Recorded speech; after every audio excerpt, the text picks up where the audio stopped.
Coming up on Primetime Politics Weekend, nearly $200 billion for Canadian healthcare. This is a major federal investment in healthcare. But we all know that money alone is not the answer. An immediate $2 billion top-up, billions more in side deals for the provinces. But it's still drastically less than what the premiers wanted. So what impact will that have on the healthcare you receive? We'll examine the issue. And this is a significant, if not massive, investment. We'll hear from Canada's Intergovernmental Affairs Minister Dominic Leblanc. He negotiated with the provinces ahead of the First Minister's meeting and will again as Ottawa works for provincial buy-in. Also, and on my watch, American roads, bridges, and American highways are going to be made with American products as well. A U.S. State of the Union heavy on Buy American, heavy on green investments. So what challenges will they create for the Canadian economy? This is Primetime Politics Weekend. Hello everyone, I'm Michael Serapio. In recent months, we have seen several stories about violent crime in this country. They include troubling attacks on both the Vancouver and Toronto transit system, and the death of a young Ontario provincial police officer killed in the line of duty, allegedly by a shooter who was forbidden to own a firearm and who was out on bail. On Thursday, Frank Caputo, a former Crown prosecutor and the Conservative Member of Parliament for Kamloops Thompson Caribou, introduced a bill that would toughen the rules around bail in this country. He has the full support of his party leader, and here is what we heard from Mr. Caputo. If a person is prohibited under 2 sections of the Criminal Code from having a gun, person gets prohibited for serious offenses like robbery, possessing a loaded, restricted, or prohibited firearm, murder. Some of the most serious indictable offenses will get you a prohibition, or if a judge has said this person needs a prohibition because that is what the law requires to keep Canadians safe. If a person is prohibited in one of those 2 ways and they commit or are alleged to commit a serious gun offense, then a new bail regime will apply that'll make it much more difficult for that person to be released on bail. The discretion will always remain with the trial judge, but what we are trying to do is address the fact that a very small group of dangerous people are committing a disproportionate number of serious firearms crimes. So we're not talking about massively increasing the number of people who are incarcerated. We're talking about targeting the most violent repeat offenders who've demonstrated through their habitual conduct a tendency to reoffend and a likelihood that they will do so. And that is why we are calling on the Trudeau government to reverse its broken bail system, the system that Trudeau brought in, which allows the same violent repeat offenders to get same-day bail to go out and reoffend again and again. We're not talking about the young person who makes 1 or 2 mistakes when they're 19 or 20. We're talking about someone who's committed 15, 20, 30 offenses and then is arrested again for the very same reason and released onto the street to reoffend. Police tell us that that is the single biggest reason why crime has exploded under Trudeau's watch. With more, let's bring in our journalist panel now. Joël-Denis Bellavance is the Ottawa Bureau Chief for La Presse. Tonda MacCharles is parliamentary reporter for the Toronto Star. And Bob Fife is the Ottawa Bureau Chief for the Globe and Mail. Nice to see all of you. Thanks for having us. Yeah. So we just heard from Conservative MP Frank Caputo, who did introduce that private member's bill. Bob, let's begin with you and the issue of bail reform. This is a private member's bill. They don't really stand much chance of getting passed. How does this bill fare? What are the chances for it? Well, the bill's not going to pass Parliament at all, but the Conservatives are jumping on an issue that Canadians care about. A week ago, they were very successful in helping to force the government to pull back the gun legislation, and now they're on the bail reform. And, you know, the premiers have already jumped on this. They've sent a letter to the Justice Minister saying we need immediate action on rolling back the bail laws that we now have in this country so that there is an onus put on people who are violent offenders with involving gun crimes the onus has to be on them to tell the bail reform people that they can be let out. The onus has got to be on them. This is what the Conservatives have been jumping on as well. So it's going to be a feather in Mr. Poilievre's cap regardless, because he jumped out on the issue. The premiers have followed along with him, and the government, the justice minister's already said he's going to look seriously at this when he meets with his justice ministers very soon, provincial justice ministers. So they are going to, the government is going to have to deal with this issue. Okay, I'll pick up on that point though, because two things really. Because yes, here you have a private member's bill, but it was an opposition day in which it was introduced. You saw there behind Mr. Caputo the opposition leader as well as the justice critic. So really the full force of the party behind Mr. Caputo in that announcement on Thursday. But the Justice Minister has already said it's an issue they're talking about, he's talking about with his counterparts. Does that in any way, Tonda, take away the argument or the power of the argument from the Conservatives? Only slightly. I mean, the fact of the matter is the Conservatives will score some political points on it, depending on how far the government goes to narrow the ability to get bail, especially when it comes to firearms offenses. And that's what everyone's talking about.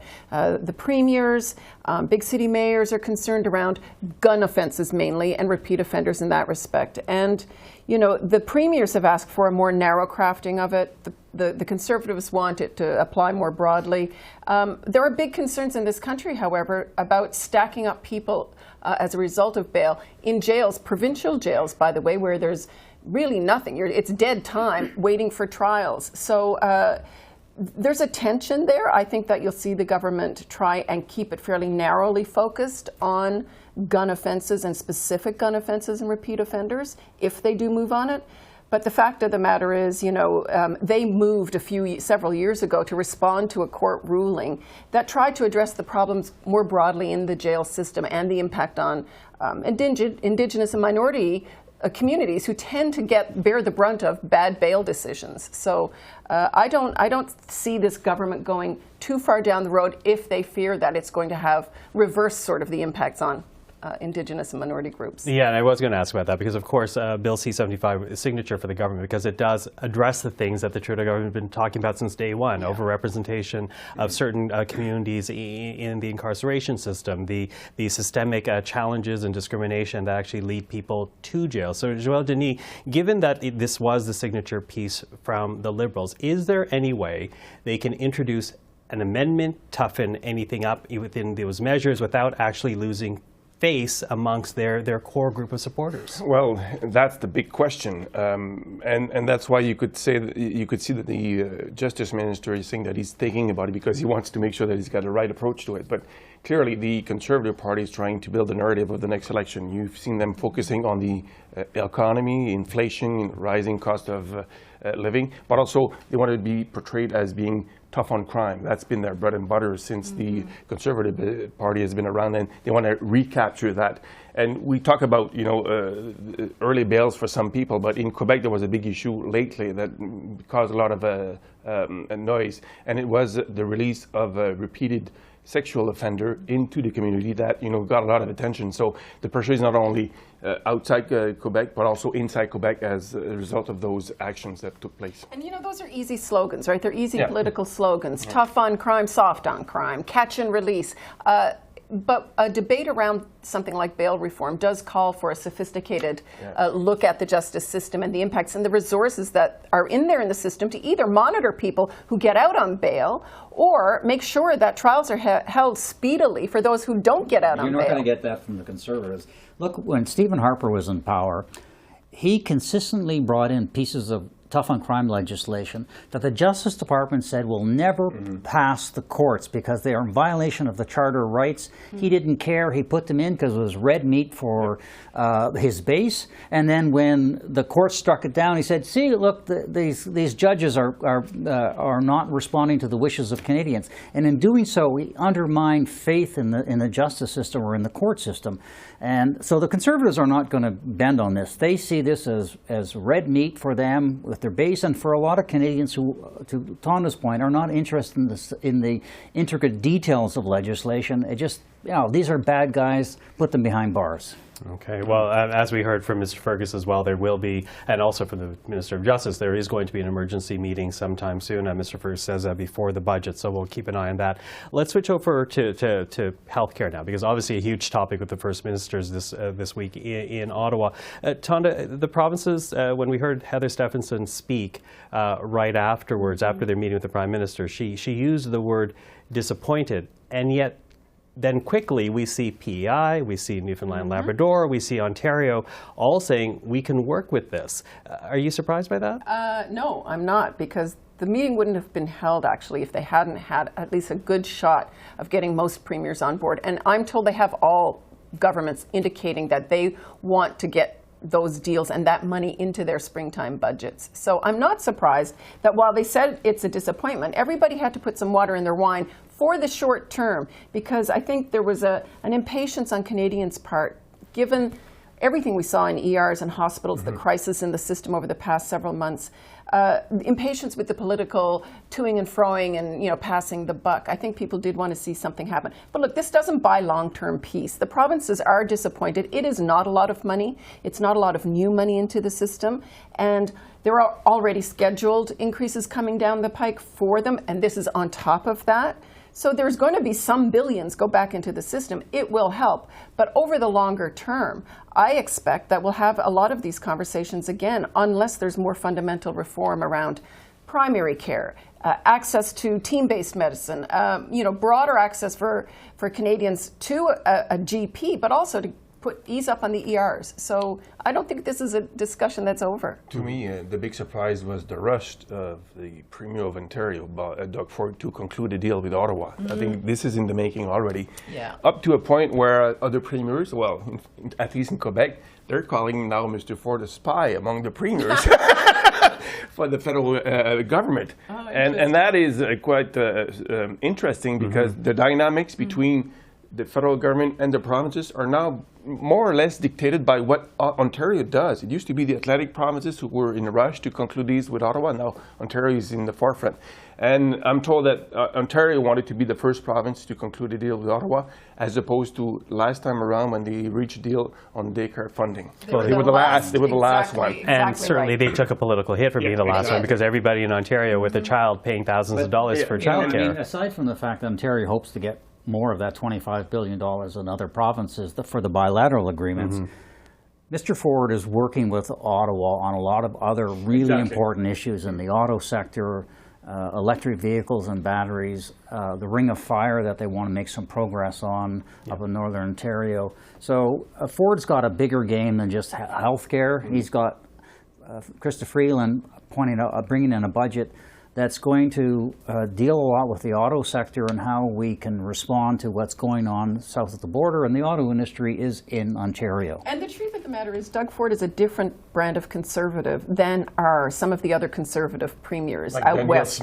Daniel Smith in Alberta, Scott Moe in Saskatchewan, and Stephenson. He has become less ideological in his time in office. He absolutely has. And so he doesn't see himself as aligned politically with the conservatives in the west, nor frankly with François Legault, who, yes, is a small C conservative premier, but a nationalist premier. And, Ford is sort of carving his own path for all those reasons. Okay. So obviously we'll keep following, because the premiers will have their meeting on Monday, so much more to talk about in the days ahead. But listen, Joël-Denis, and I'll ask the two of you as well, but I also want to talk about the government's Official Languages Act. They're quickly trying to get this passed through, despite the fact there are divisions within the Liberal Party, in particular members of Parliament from the Greater Montreal area. How's that issue playing out in Quebec? Very bad for the government, because the government is trying to portray itself as the defender of both official languages, namely French outside of Quebec and even French in Quebec. And now you've got MPs, Liberal MPs from the West Island trying to torpedo the bill that the government presented. And now, in fact, it's the opposition parties that have a majority within the Committee on Official Languages that is saving the bill as per se. So it's a very bizarre dynamics. And I think it will have long-term effects, because you saw an Eastern Ontario Liberal MP, Francis Drouin, taking a shot at his Liberal colleagues from Montreal, saying that what they're doing is scandalous, honteux in French, and then that he says that those people should not dictate the linguistic policy of the government. So there is some infighting, and this reminds me that usually those infighting occurs when it's the end of a government, era. And is it the first sign that this government is about to end its years in power? Maybe, but it's not boding well for that government. Well, certainly that was the spin amongst the things that we were reading this weekend, this idea that the Prime Minister was losing control of his caucus. What do you say to that, Tonda? I don't think he's losing control of his caucus. That's a thorny issue for him. But look, this caucus has still, there might be grumblings inside, but there's still a caucus that on many issues, if you talk to them about how they think the government's doing on X, Y, or Z, most of the time they're still on board with how the government's conducting itself. But that doesn't mean to say that there isn't also some fatigue with Mr. Trudeau's leadership of the party, and that will be an unfolding story over the next 2 years. The problem is they risk Quebec. Yeah. 75 seats. And they blew it up on the Islamophobic advisor, which did not go over very well in Quebec. And now you have this language dispute. If a lot of those voters decide to go to the Bloc Québécois, or some of them are bleed off to the Conservatives, that's a problem for the Liberals, a big problem. Absolutely. And again, not yet passed, but something we're going to be watching very closely as it continues to make its way through committee. That's all the time we have, sadly. I feel like I need to invite the three of you for brunch so we can continue this conversation. But for now, Tonda, Joël-Denis, Bob, thank you so much. Thank you, Michael. Have a good weekend. You too. Yeah. Well, for more, we want to play back an interview that we conducted with the Intergovernmental Affairs Minister, Dominic Leblanc. We spoke Tuesday evening after the Prime Minister presented his healthcare plan to the country's premiers.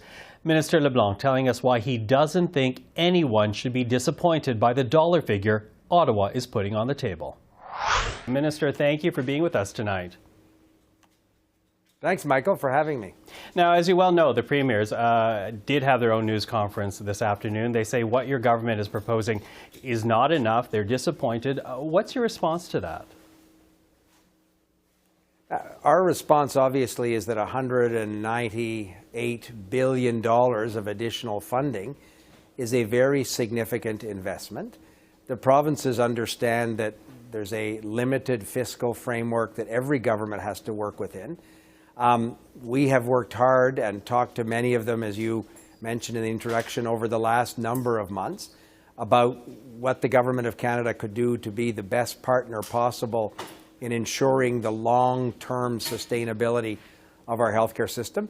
We made a number of adjustments to some of the initial ideas we had based on those conversations with premiers over a number of weeks and months. So we're confident that this is a very significant offer, and we're also confident, Michael, that Canadians expect us to quickly sit down together and figure out the best way to apply this additional funding in a way that will benefit the people who need the healthcare system, the people who work in the healthcare system in all of the different jurisdictions across the country. Okay, but there is this disconnect between what the provinces were asking for, or hoping for before they got here. And when you talk about that nearly $200 billion investment, only $46.2 billion across 10 years is new money. And the premiers were asking $28 billion a year. Essentially, that's a gap of some $23 billion each year. If your intent is to protect public health care, how does your offer help the provinces actually do that? But again, this is the trap of arguing about tens of billions of dollars. The Prime Minister noted that the tax points that we transfer to the provinces are worth $25 billion a year for the provinces and territories. That's left out of the calculation they use around this $28 billion. So all of these numbers, Michael, are interesting. It's interesting on programs like this. At the end of the day, the people who are in an emergency room at a hospital in Ottawa tonight or in Moncton, New Brunswick, where I live, want to know that we're working collaboratively with provinces and territories to come up with the best solutions possible to sustain the public healthcare system, to improve accessibility. We think this is a very significant amount of money. We think it will significantly improve the long-term prospect of the healthcare system. And we've built in the flexibilities for provinces and territories to tell us what are their priorities and how can this additional money help them meet those objectives that the citizens of their province and of our country expect us to attain together. But when you talk about those figures and those projections, though, what is the percentage? I know there's a discrepancy between the way the provinces and the federal government measures percentage of what is actually paid. And if Canadians want to know that their federal government is cooperating with the provinces to deliver health care, what do you calculate now with these additions? What do you calculate to be Ottawa's percentage in paying health care in this country now? So again, Michael, this is the accountant trap that we can fall into. The provinces and territories have said that they want the Government of Canada to pay 35% of the cost of public health care systems across the country. With these additional investments, we believe that we'll be within 1% or 2% of that 35% figure. There are other bilateral agreements around support for personal support workers in long-term care homes. There's money for Indigenous health equity, ensuring that some of the gaps around Indigenous health are met. So all in all, we think, Michael, that this is a generous and reasonable offer that respects the federal government's fiscal circumstance. These provinces, many of them are in big surplus positions. They know that the Government of Canada carried a very significant share of the cost of fighting the pandemic, not only in supporting their healthcare systems and buying the vaccines and so on, but in supporting Canadians and Canadian businesses. So that's why I'm not pessimistic that we will find the right way forward over the next few weeks to come to agreements with the provinces and territories. The Prime Minister has said that this amount of money will be available starting in the next financial year, which is a few months from now. We think the provinces will want to ensure that we get the right agreements so they can access this money and make some of the investments they've been saying for a long time that they need to make. So will that money flow even if deals are not finalized before your government tables a budget? The $2 billion immediate increase in the Canada Health Transfer will flow to deal with some of the backlogs we see in emergency rooms, pediatric care centers, and so on. The money to provinces and territories in terms of the bilateral agreements will flow once we sign those bilateral agreements. But we believe, we're not pessimistic, we believe we can, over the next few weeks, come to the right agreements with provinces and territories. And of course, the Canada Health Transfer increases are a function of the provinces committing to share in a transparent and comparable way data around outcomes that they themselves will set. And that part of the conversation is, again, very encouraging.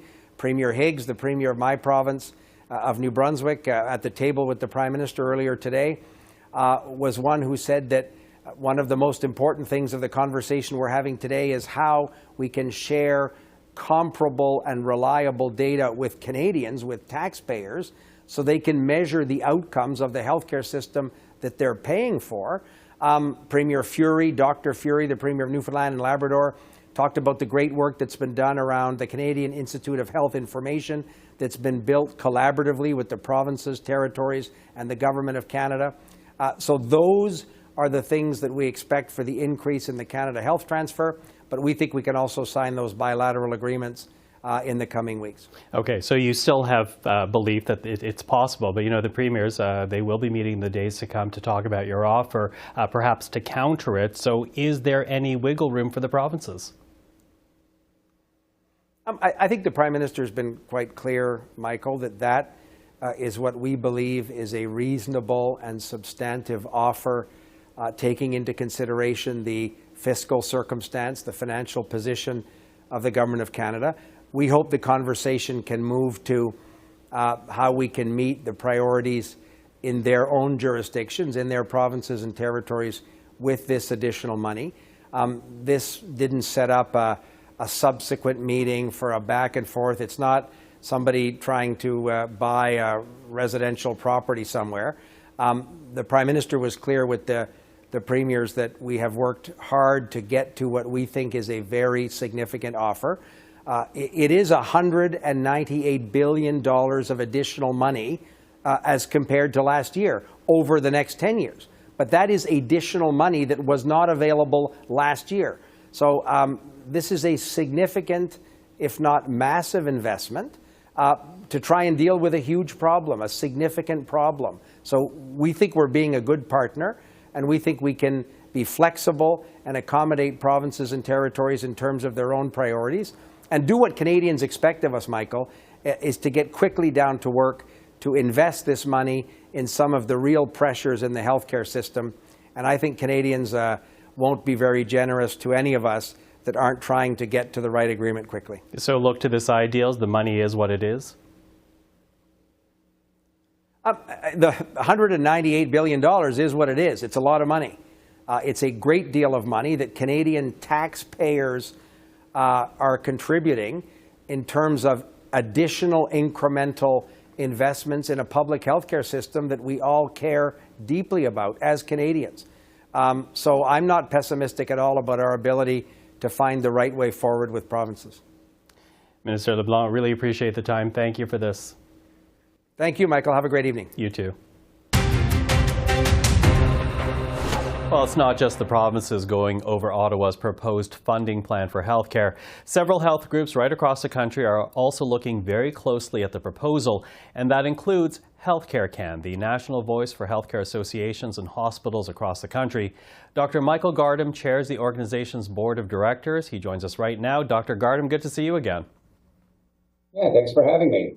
Now, there was a lot of talk about transforming Canada's healthcare system before yesterday's meeting of the First Ministers.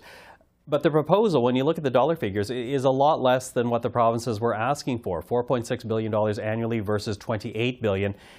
Did the federal government miss its chance to help transform healthcare? It's an interesting question. I mean, we're the first ones to say that throwing, an infinite amount of money into Canadian healthcare the way it is probably money not well spent. We do think that certainly the situation we're in post-pandemic, now that we're 3 years into this, we definitely need some help with funding, but we truly need to get into transforming our healthcare system. And that's a little bit less about money and more about the provinces taking on the really hard questions about, what should our healthcare system look like going into the future? We've had pretty much the same system now going on, since Medicare was created, and our system is not performing well compared to other countries.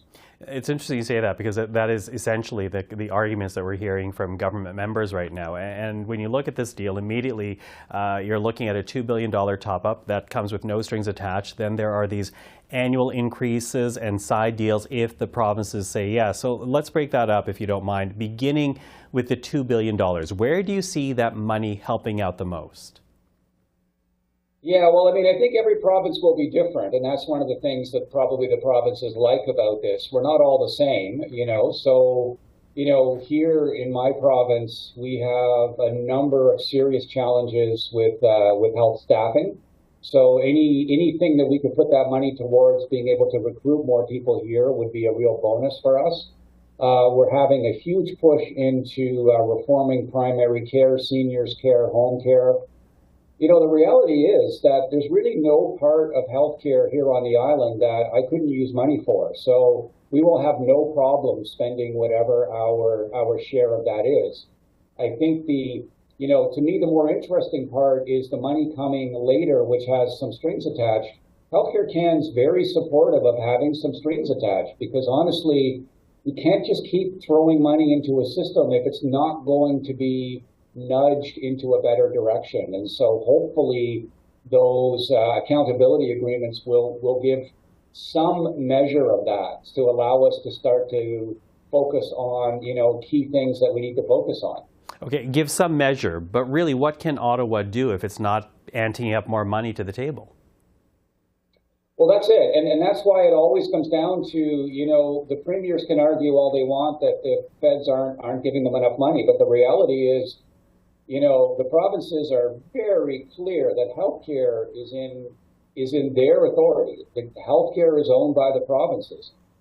To me and to HealthCareCAN, what that means is they also own the transformation of healthcare. So you're right. The feds can't do a whole lot here. And we've seen that for decades. They can give more money. They can sort of attach some stipulations to it. But ultimately, to get the healthcare system that Canadians want, all 13 of our Canadian healthcare systems are going to have to figure out what that looks like going forward.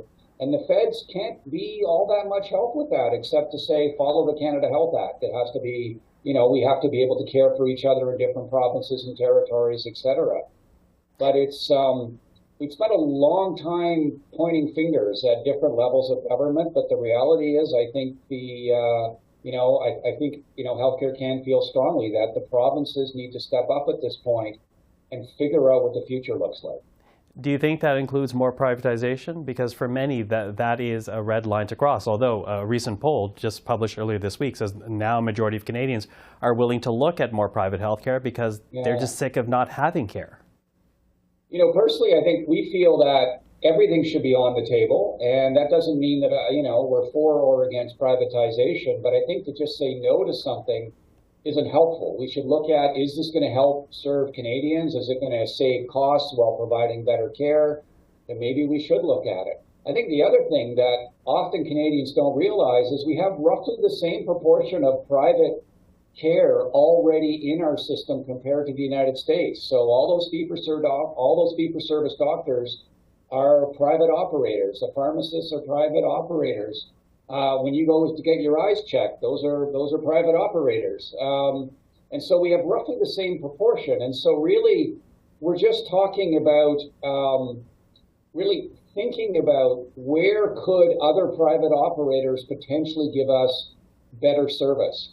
Because ultimately, in my mind, it shouldn't be about whether it's private or public. It should be about, are we serving Canadians and can we provide better service for Canadians? Not for the elite, right? We're not talking about that kind of system.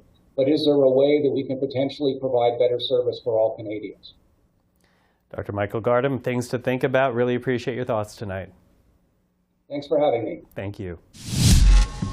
Well, let's stay on the healthcare discussion and bring to it right now our strategist panel. Stevie O'Brien is Senior Advisor at Macmillan Vantage. Ashton Arsenault is Vice President at Crestview Strategy. And Melanie Richer is a Strategic Communications Senior Consultant at Earnscliffe Strategies. Welcome to the three of you. Thanks, Michael.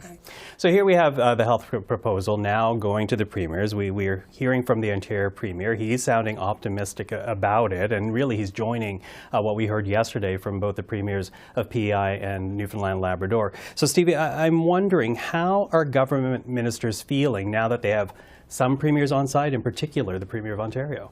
They're excited. Everyone is really supportive of the new deal. This is over $46 billion in new money for public health care, and so that it's a feeling of excitement. Are the premiers asking for more money? Of course they are. They're always going to ask for more money. What I think is really great about this plan is that it's not just blindly pouring more money into the system, which is essentially what the premiers were asking us to do, but it is it's transformative. The data piece in itself is particularly exciting, and I think that there is wide support for that one as well. We're going to be able to, for the first time, track backlogs and access to mental health care across the country. Mm-hmm. That's exciting. That's transformative. That is going to look for efficiencies in the system. So I think there's an area of excitement. Okay, a feeling of excitement now that premiers, or some are at least, getting on side. But Ashton, I'm kind of wondering, what does then that do to other premiers who may not be as happy with it? Because of course we heard from Heather Stephenson when the proposal, or just after the proposal came out, and she said generally they're disappointed by the dollar figure amount. So here you have the Ontario Premier expressing enthusiasm ahead of the Premier's meeting tomorrow. What does it do for the other premiers who may have doubts about this dollar figure? Yeah, I want to touch on a couple of things. So obviously Ontario is the big dog. So if you're sitting over in PMO and you're watching this unfold, you're kind of giving yourself a little pat on the back. So, job well done. I think ultimately other provinces will fall in line.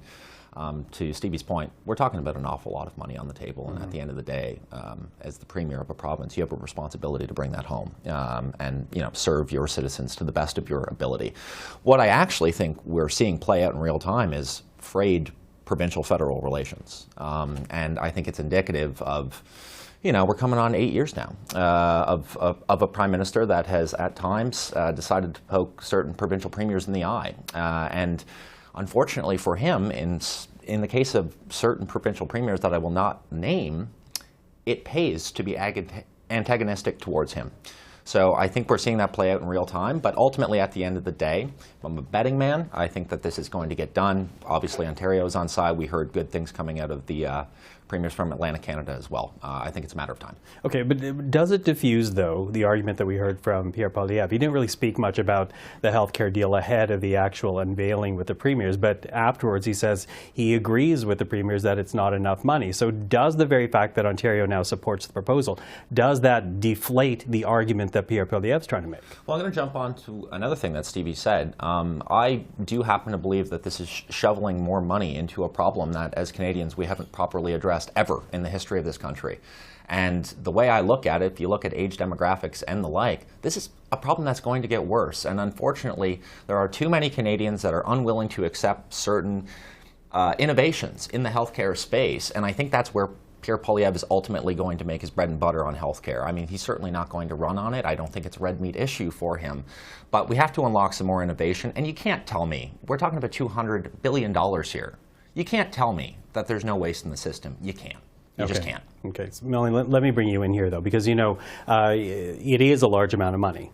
But to go back to the premiers, they were looking for $28 billion annually. This is short by some $23 billion plus annually. Mm-hmm. So what does that do to healthcare? Or maybe more succinctly, what fears do you have about healthcare with a shortfall of dollars? Totally. I'll disagree a little bit with my colleagues. I don't think it's that much money. When you split it up over 10 years, this is not, as far as I'm concerned, and I think as far as a lot of Canadians are concerned, the transformative help that we've actually been said is coming to both protect and to strengthen healthcare. I don't see how, with this on the table, you do both of those things. I am quite worried, especially as it relates to the human resources problem that we have in hospitals, especially in hospitals in Ontario, what that does. And when you look at a province like Ontario that has signaled to maybe private delivery of care, what does that mean for our nurses and our healthcare workers that are working in emergency rooms?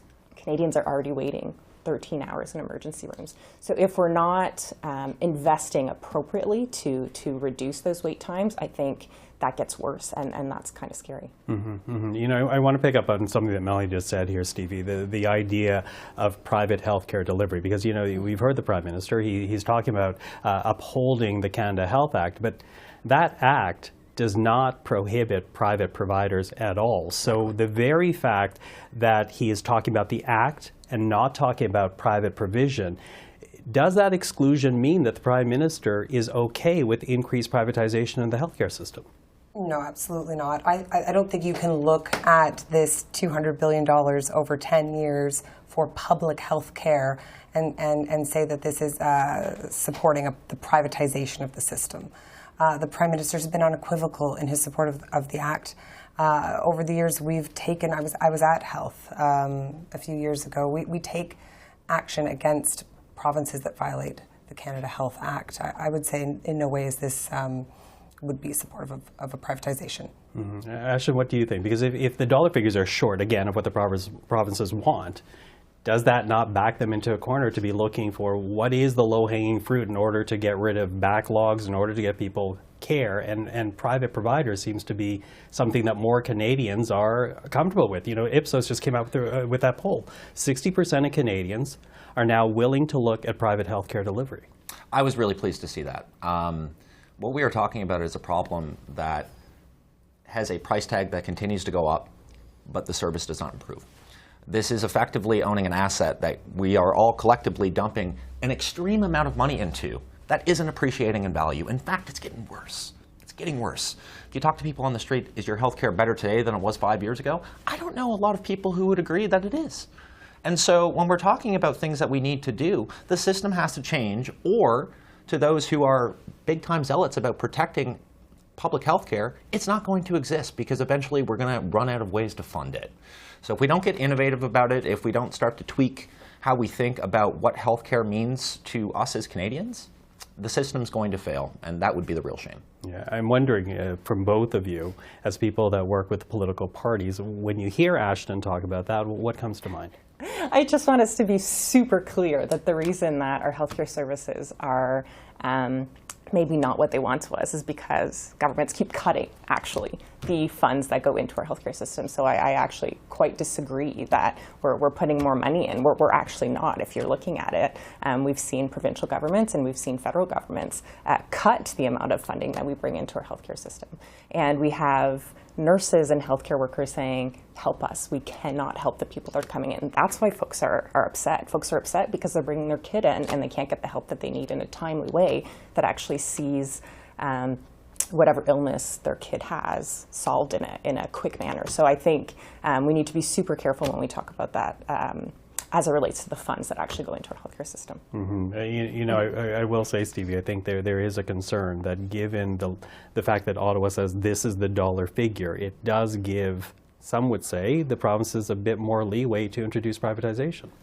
I mean, this is the dollar figure. We are going to be entering, or the government's going to be entering into bilateral agreements with each of the provinces on a set of identified priority areas, family health, mental health, a few others, and the provinces will be able to negotiate with the federal government within that defined space on what is applicable to their particular region. But on the spending, I did want to add one additional thing, that this is $200 billion over 10 years for the public healthcare system, on top of other significant investments that have been made into the healthcare system by the Trudeau government into long-term care, home care, mental health, as recent as Budget 2021, and top-ups during the pandemic, COVID, healthcare transfer top-ups, and billions in vaccines, rapid tests, other testing. So the government is committed to supporting provinces, to providing resources when required, and to upholding sort of the public healthcare system. Okay, so obviously we're going to keep following this because, again, the premiers will have their virtual meeting tomorrow.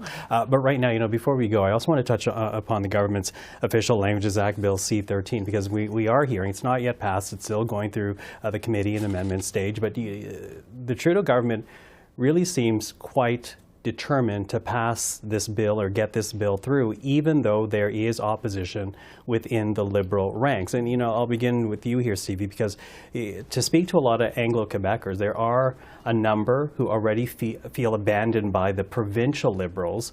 They're now raising concern about Anglophone rights within Quebec with this official languages bill.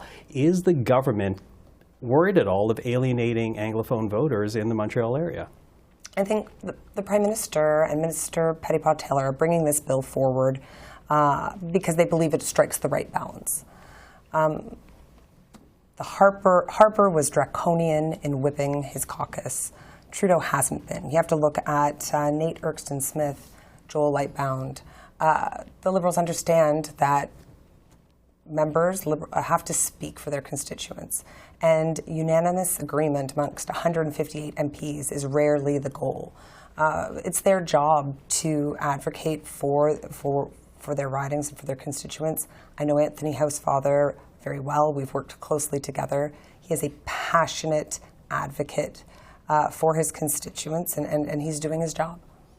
I'm wondering what your take on this bill is, and again, it's still working its way through Parliament. But both the Conservatives and the NDP supported the preamble that essentially acknowledges Quebec's charter in the French language, and that is protected by the notwithstanding clause. Is there a concern that even Anglophone voters don't have a party if the opposition, other opposition parties in the province support a preamble that supports the notwithstanding clause? Welcome to Canada, where asymmetrical federalism rules the day.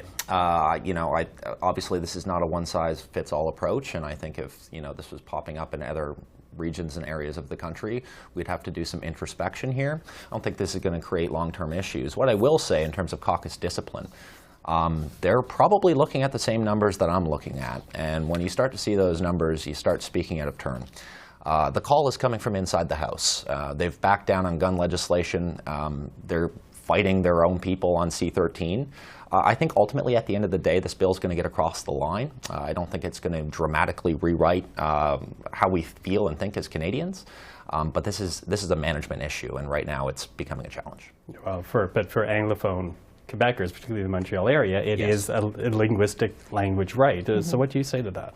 I think I would state the fact of having to take a proper balance to this. I think what we're seeing right now is opposition in Montreal, but we're going to start seeing opposition in other areas of the country. I think that's why we're seeing MP Drouin speak up. I come from the same region that he's from, and as a Franco-Ontarian, I know how important this is, especially outside of Quebec. So I think if the Liberals don't strike the right balance here, they're going to start alienating folks in Eastern Ontario, in Northern Ontario, and also in New Brunswick. So they need to be careful. Well, again, something that we'll be watching as it makes its way through Parliament. But thank you for this. Stevie, Ashton, Melanie, thank you for the time. Thank you. Thank you.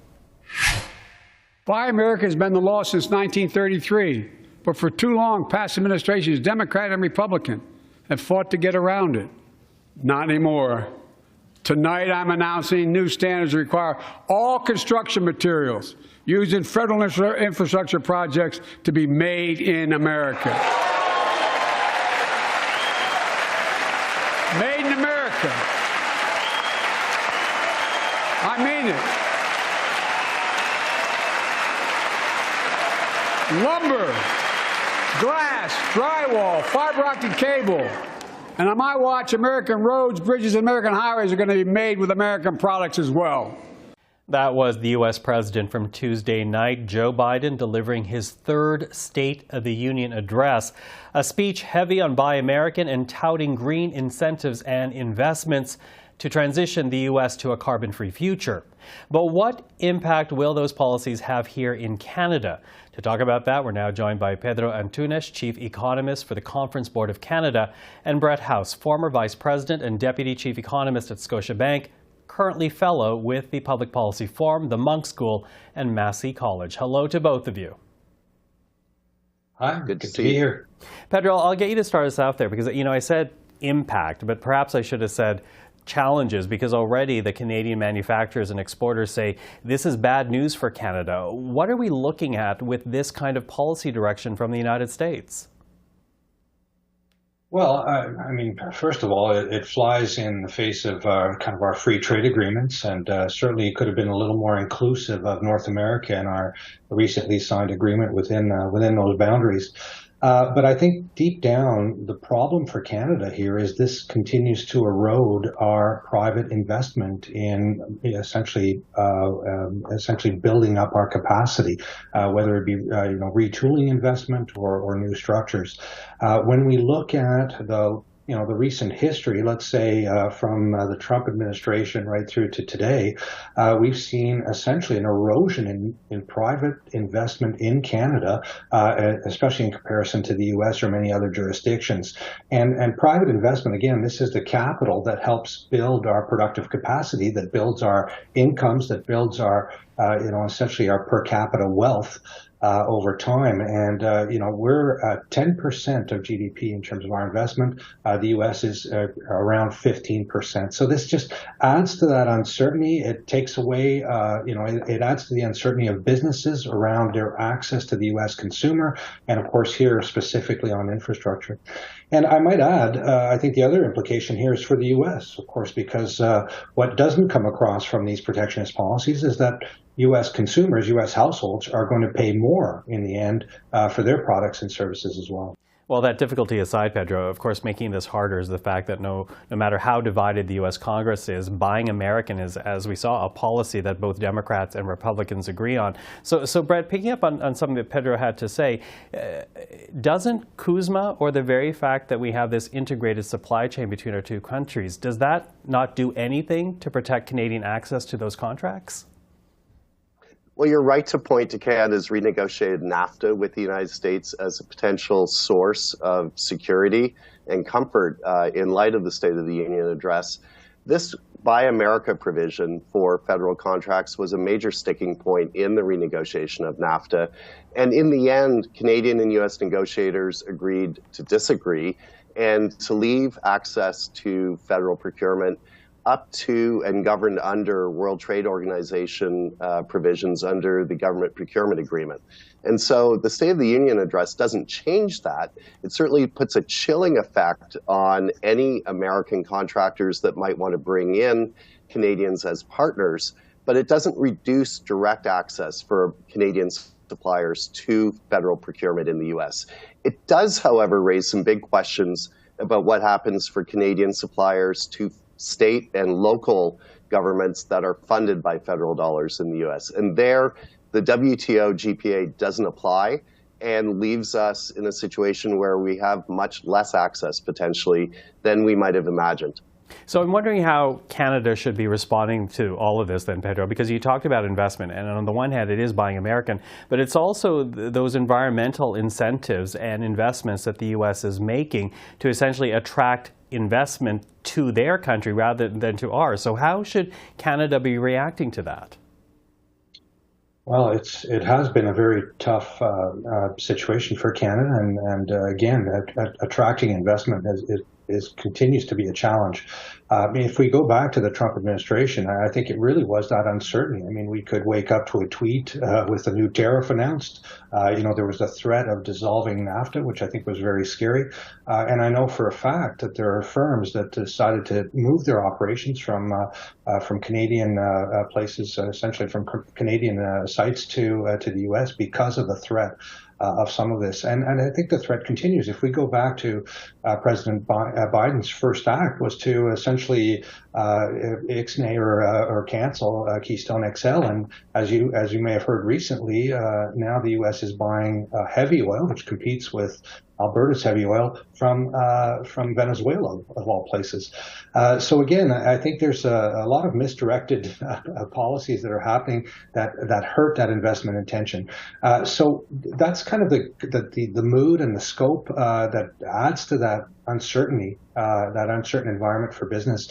I think the other thing, of course, is the real incentives that are there in the Inflation Reduction Act. We know that corporate tax rates with the Trump presidency came down, and we're no longer competitive on that front. So there are things that the Canadian government can do to help level the playing field here. Mm-hmm. And Brett, what would you say to that? What can Canada do to counter all this, to attract investment to this country beyond just getting access to the United States? Well, this is a big source of discussion right now as we prepare for the 2023 federal budget. There are some quarters that are arguing for federal spending that at least matches in a proportionate way the provisions of the so-called Inflation Reduction Act that the Biden administration passed back in the summer of 2022. That act puts in place enormous subsidies for green and electric vehicle manufacturers and other climate-related investment in the U.S. and ties those subsidies to procurement happening within the U.S. And so if we were to actually try to match those, I think it could bankrupt the Canadian government. So we not only have to match dollars in some ways, we have to do it in a way that is smarter, more cost efficient, and diversifies our opportunities with additional markets and with additional partnerships with American governments and manufacturers to ensure that we're enmeshed even more closely in their supply chains. Well, certainly this government had to move quickly when Donald Trump tried to cancel NAFTA, so we'll have to see how they react to this. But for now, Brett House, Pedro Antunes, thank you for this. Really appreciate the time. Good to speak with you.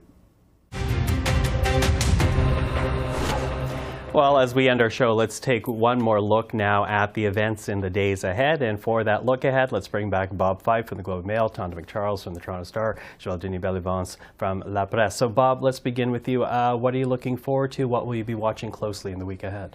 Well, Monday, the premiers are going to have a virtual meeting. We expect they're going to all say, we're not happy with as much money from the federal government, but of course we're going to take it. But I think the big story that everybody in Ottawa is going to watch for is Justice Rouleau's report. It's supposed to, the deadline is Monday the 20th, but it could happen, like Thursday or Friday, or God knows Friday. Not sitting. Parliament doesn't sit for 2 weeks after Monday. The date is interesting, right? So they'll probably table it late this week if they get it in time. Yeah, late Friday. We might It'd be have very a late Friday. difficult to do it during the House break. So Yeah, yeah. And is that what you'll be watching out for as Yeah, well, for then? sure. I mean, that's a big story for Ottawa. I mean, just and apart from that, you know, there's a couple of other things next week that are worth watching. I think the whole idea, the debate and the vote around what to do about, you know, provinces' ability to use an escape clause to get out of the reach of the charter on legislation. That's called the notwithstanding clause. I mean, it's a bit of a wonky thing, but it actually matters. It will speak to, for example, what do the Conservatives do on that? It'll speak to what role do they see the courts playing in the democratic dialogue over legislation? Do they think that governments should be able to preempt court review? I think that's an interesting topic, too. Okay. Yeah, and that vote is happening on Monday, so I'll be watching it. It's opposition motion tabled by the Bloc Québécois, Yves-François Blanchet, the Bloc Québécois, les deux had the speech in House of Commons on Thursday. So I'll be watching that vote because, as mentioned, it's interesting to watch where the Conservative Party is on that issue. And it's not just a Quebec issue. No, absolutely not. We've seen it with Doug Ford in Ontario. Yeah. The second thing I'll be watching is whether which province will sign first the healthcare deal that is proposed by Ottawa. There's the Premier's Conference on Monday, the Council of Federation. That's a key thing. So I'll be watching that. And maybe also I'll try to sniff around what kind of date the finance minister has in mind for the next federal budget. That's a key thing because I will arrange my vacation accordingly. I was going to say, please share, because, you know, March break's coming up with my daughter. But anyways, listen, thank you again. Have a great week ahead. And for everyone who joined us on this weekend, thank you for joining us. I'm Michael Serapio. We'll see you again next week right here on Primetime Politics Weekend.